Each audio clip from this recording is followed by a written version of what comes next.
लाडकी बहीण योजना आपण या व्हिडिओच्या माध्यमातून जाणून घेणार आहोत की लाडक्या बहिणींच्या खात्यामध्ये खरंच रक्षाबंधनापूर्वी 2 हप्ते जमा होणार का? त्याचबरोबर आणखीन एक महत्त्वाची अपडेट आलेली आहे की ती म्हणजे 92 लाख महिला अपात्र करण्यात आलेल्या आहे.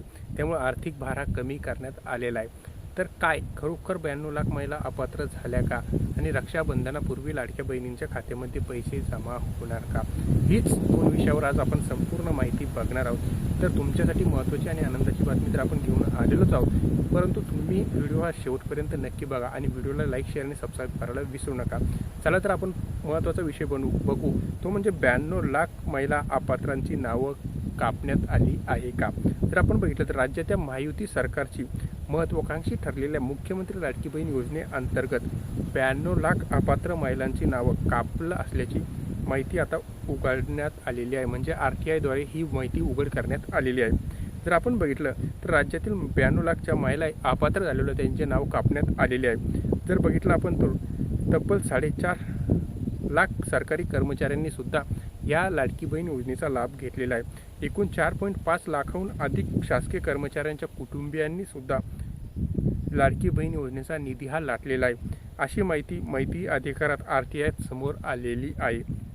जर आपण बघितलं तर मोहिमेमुळे सक्रिय लाभार्थी महिलांची संख्या जवळपास 2.48 जी कोटी होती त्याच्याहून आता घसरून 1.65 कोटीवर आलेली आहे. म्हणजे 92 लाखच्या महिला होता त्या आता वगळण्यात आलेल्या आहे. राज्य शासनाने राबवण्यात आलेल्या eKYC म्हणजे eKYC पडताळणीमध्ये जर आपण बघितलं तर मुख्यमंत्री लाडक्या बहिणी योजनेचा अवकाश जो होता तो फार मोठ्या प्रमाणात होता.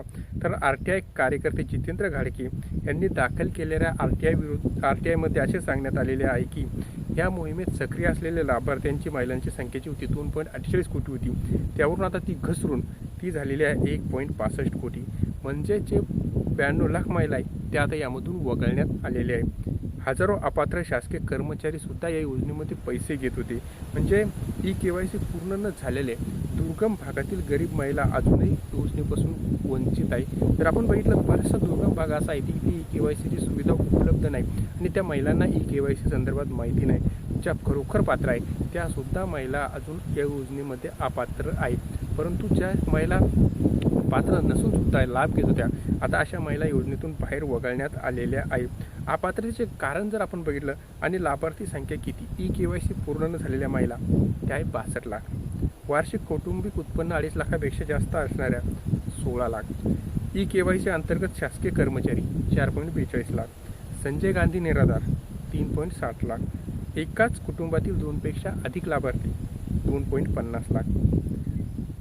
65 वर्षाच्या वयोमर्यादेपेक्षा जास्त महिला 80,000. त्यानंतर जर बघितलं जिल्हा पडताळणीने वगळल्यानंतर 1,70,00,000. शासकीय कर्मचारी म्हणून ओळख पटलेले 8,000.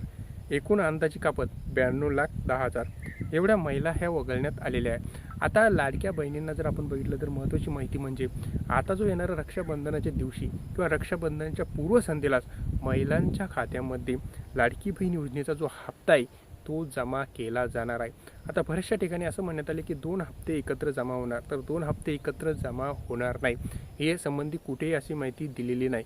परंतु लाडक्या बहिणींच्या खात्यामध्ये रक्षाबंधनाच्या दिवशी 1 हप्ता म्हणजे 1,500 रुपयाचा हप्ता हा रक्षाबंधनाच्या दिवशी किंवा रक्षाबंधनाच्या पूर्वीच महिलांच्या खात्यामध्ये जमा केला जाणार आहे. म्हणजे तुम्ही सुद्धा जर हप्त्याची वाट बघत असाल तर तुमच्यासाठी सुद्धा ही महत्त्वाची अशी अपडेट होती.